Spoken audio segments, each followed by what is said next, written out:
So I said a little bit about you. I was talking a little bit about me too. So I'll just finish that and I'll let you do your own thing. So you guys are just doing this, right? We agreed that it was the two of you. Yeah, you want to do it? No. You want to come up? Oh, man. I told you he didn't want to come up.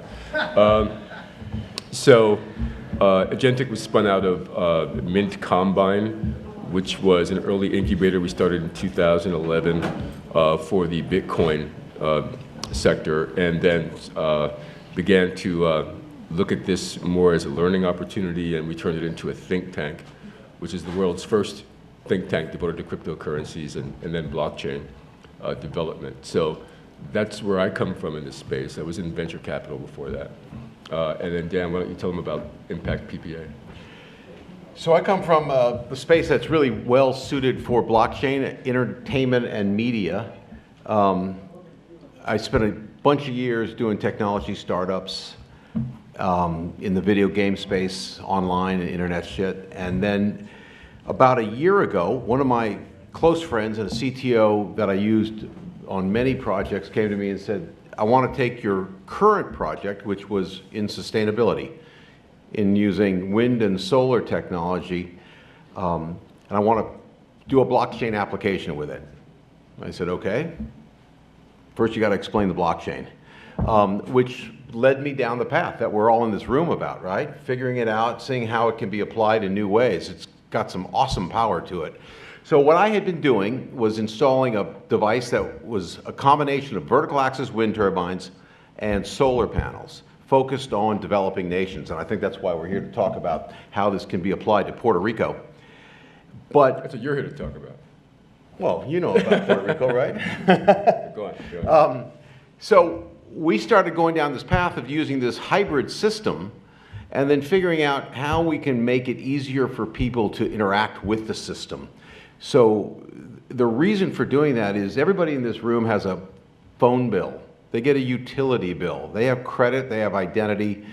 That's great. You pay for what you use at the end of the month. In the developing world where I work primarily, nobody has identity, nobody has credit, and everything is prepay. So when you go to Africa, you go to India, people are all transacting on their cell phone. So James and I, my CTO, we started saying, okay, what if we can start supplying energy through either small microgrids or distributed solutions at a rooftop or microgrid, which are larger, and then create a payment rail that allows people to interact with an energy generation system, right, a current source, on their cell phone. And that's what we came up with Impact PPA.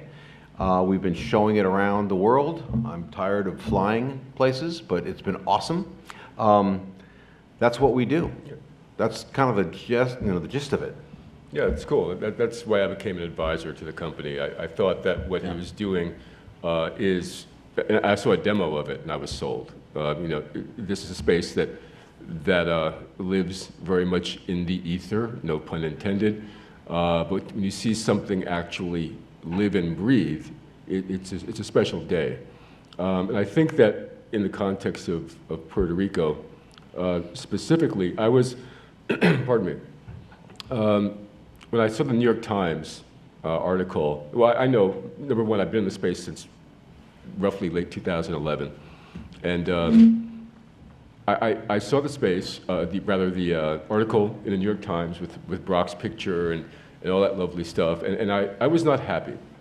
I was not happy for a specific reason in that I do know that many of us in the space want to do good. We all entered this space, especially the early ones, with the idea that everything we do has a social benefit connection.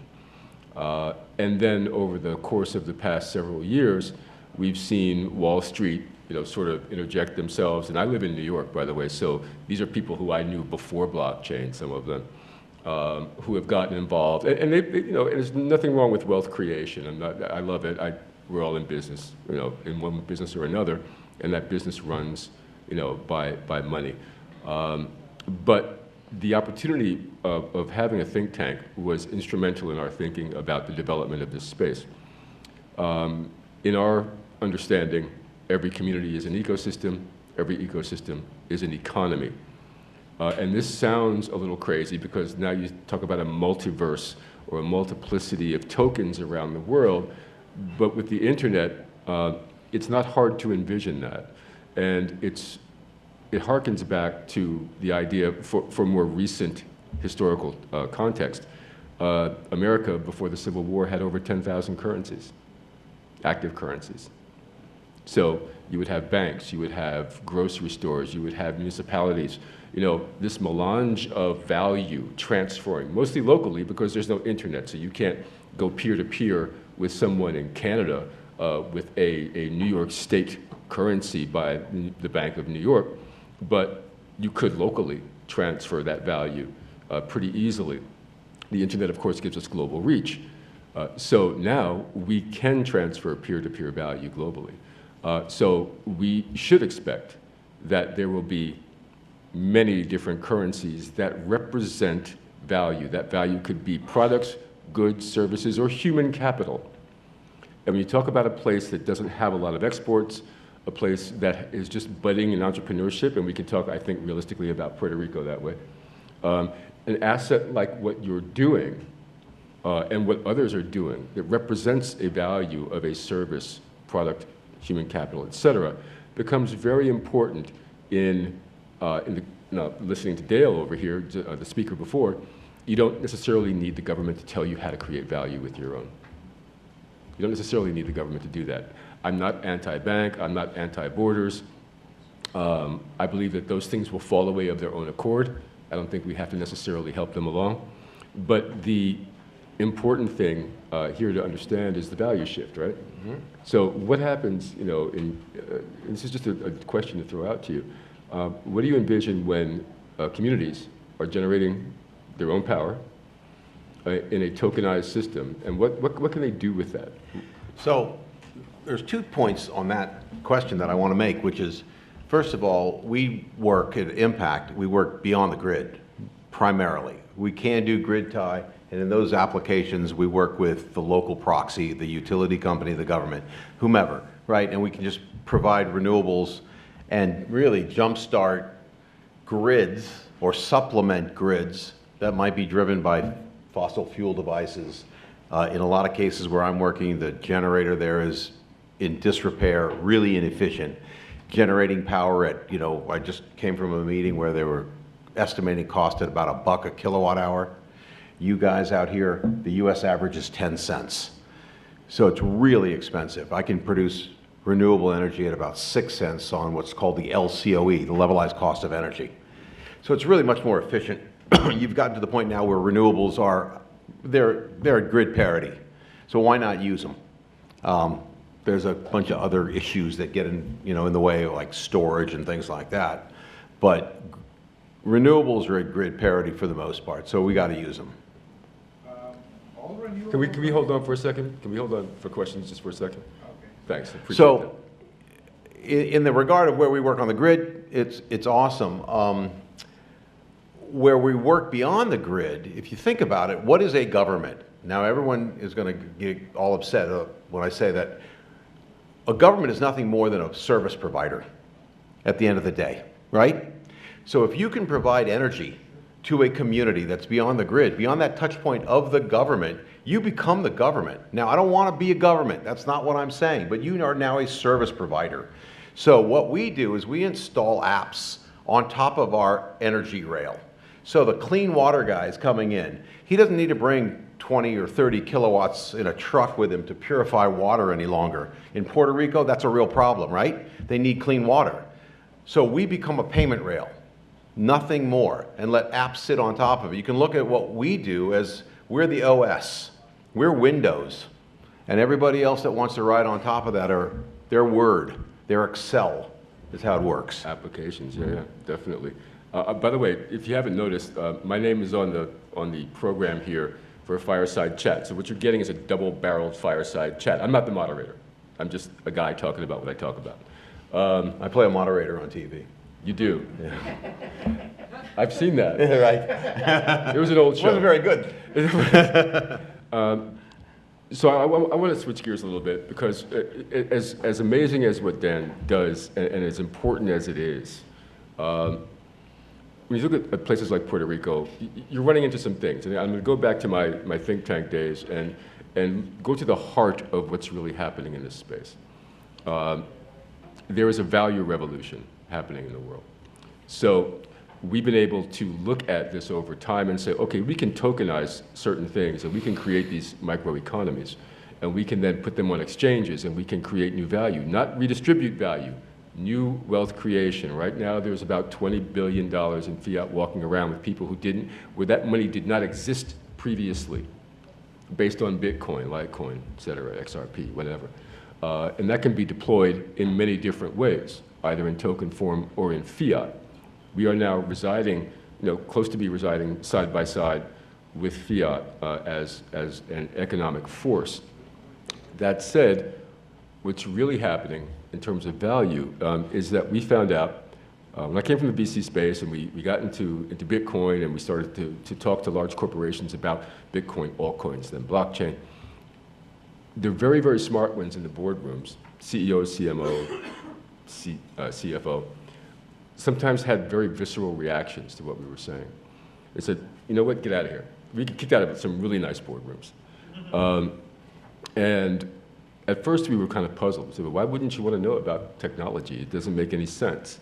You want to know if this thing's going to make your supply chain better. But what they got was something very basic and intrinsic and soul-shattering, was that they realized if we have to redefine value, then we're redefining values writ large, because money is a religion in many places. As much as Christianity, Islam, or anything, or Sufism, money is a religion. So when you attack the notion of what you do and what you do with, and how you earn money and how you deploy capital, you're talking about attacking the fundamental premise of society as we know it. And that's what's really going on here. So when we talk about a value revolution or this internet of value, we're not kidding. It may not happen en masse in our lifetime, but it's definitely going to happen. Yeah, it's definitely going to happen. So we are in this value shift, which is not a paradigm shift, no more than the wheel was a paradigm shift. The first stone or wooden wheel was a phase shift. We're entering a new phase of humanity, which, by definition, social benefit is built into. It depends on where you point it. Like a car, it'll go wherever we point it. So, the wheel was a phase shift, and the Ferrari tire was a paradigm shift. We shifted the modality in which we use that same thing.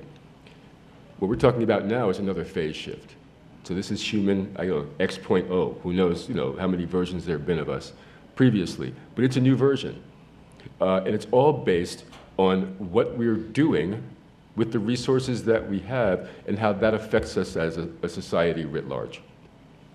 So I just want to contextualize a lot of this, because when you look at Puerto Rico, and if you instill a program like what Dan is doing, especially like what Dan is doing, you're empowering people in very different ways.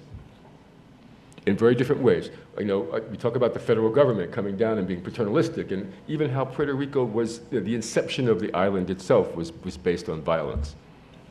It was based on a certain mindset. Imperialistic mindset. Okay, we all know that. That, since it's a tabula rasa, actually, it's a great proving ground for something like what you're doing. We're doing a lot of work in Haiti.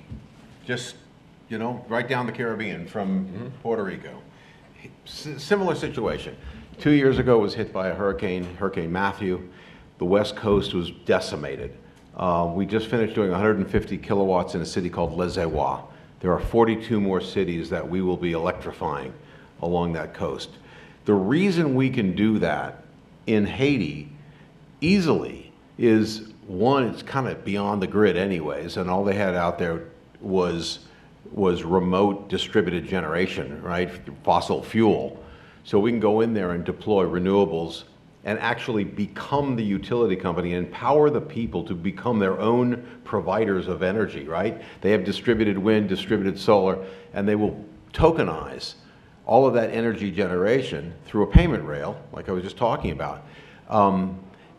The government is sort of the de facto centralized approval point, Because I think one of the problems that I'm seeing in working in Puerto Rico is everybody wants to get stuff done, but you can't ignore the infrastructure that's there. You can't ignore the governance that's there, because these are incumbents, right? They have a vested interest in what happens. And if you go in there and say, I'm going to put in a grid, and PREPA says, no, you're not, well, then the project just stopped, right? So everybody's got to get a lick at the lollipop. And if you do that, then you get something done. But if you ignore the incumbents and if you just try to bull your way through, nothing happens. I work in some of the weirdest places ever, right? And they're awesome. And whenever I go in there, I look for a trusted local partner. I don't go in there like the guy from America with a blockchain solution who's going to just change the world, because I'm not going to get anything done. I find a guy who buys into the dream that we can make a difference and then let them navigate the waters. Because it's not for us to go into these third world countries or developing nations, more politically correct phrase, and say this is the way it's going to be done from now on just because it's blockchain, right? People have an interest in their futures. They have an interest in their past, and you can't upset that. So when I'm working in Haiti, I've got government officials who are now local partners, right? They've split off from the government. They've started construction companies. We're employing probably 50 or 60 Haitians who didn't have a gig before I came in. That's really good for the local economy. That's tokenizing it, right? That's giving them a stake in their future. And that's how stuff is going to get done all over the world. Yeah, I mean, You know, you're creating government partnerships. I'm sorry. Go ahead. Yeah, I mean, I was going to say, I'm going to share the project that I'm most proud of that's most recent. You know about it, Yeah. right? We just got selected to provide power for an Indian effort. In India, they're trying to restart their textile industry. Cotton was really big. It moved to Malaysia, moved to Vietnam. They're trying to bring that back to their shores. And we were selected as the energy provider and blockchain solutions provider to put a loom, a simple milling loom, in a woman's home. So this is about women's empowerment.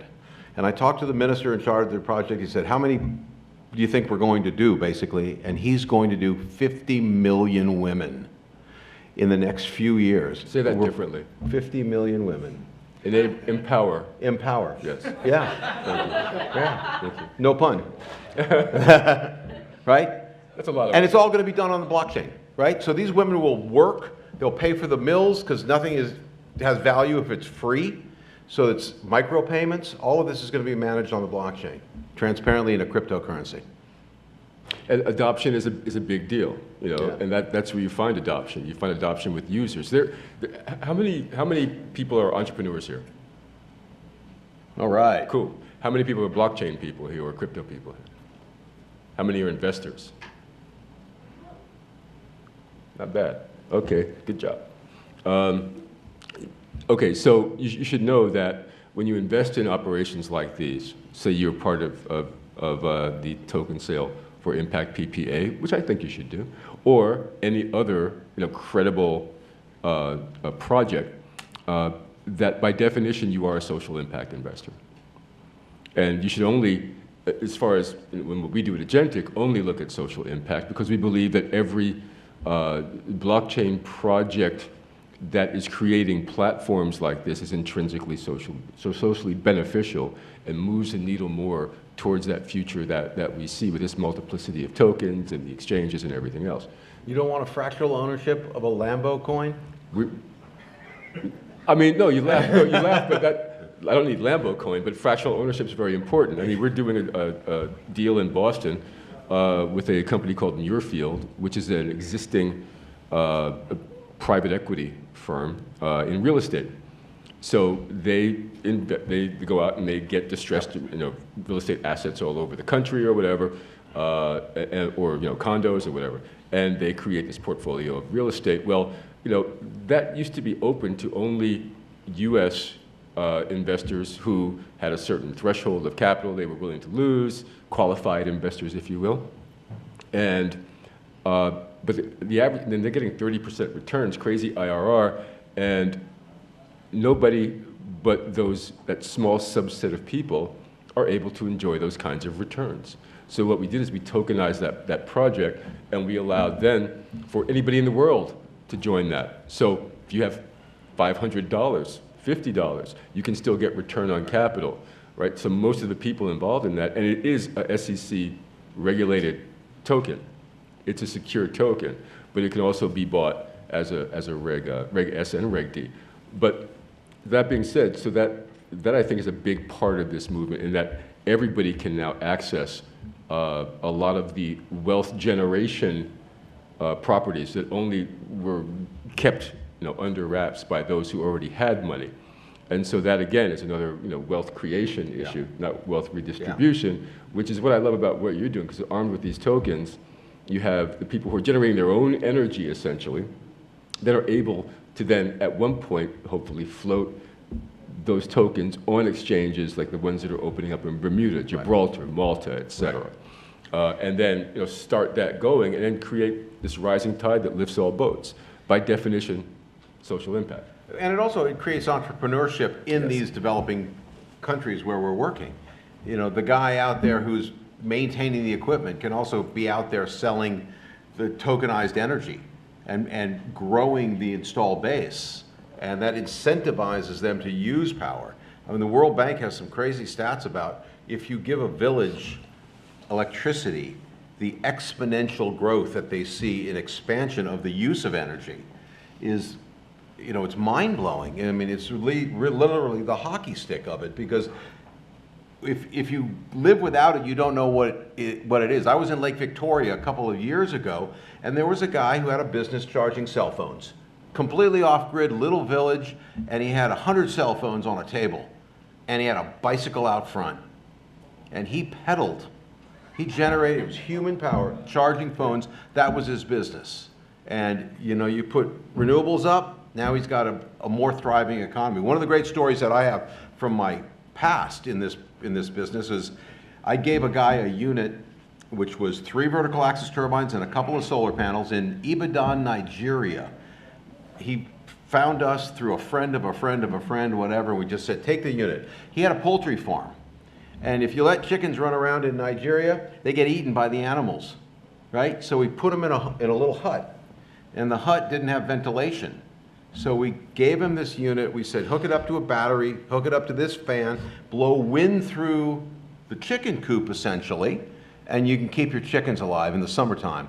He now has a thriving business selling poultry to his village, and he's got 1 employee.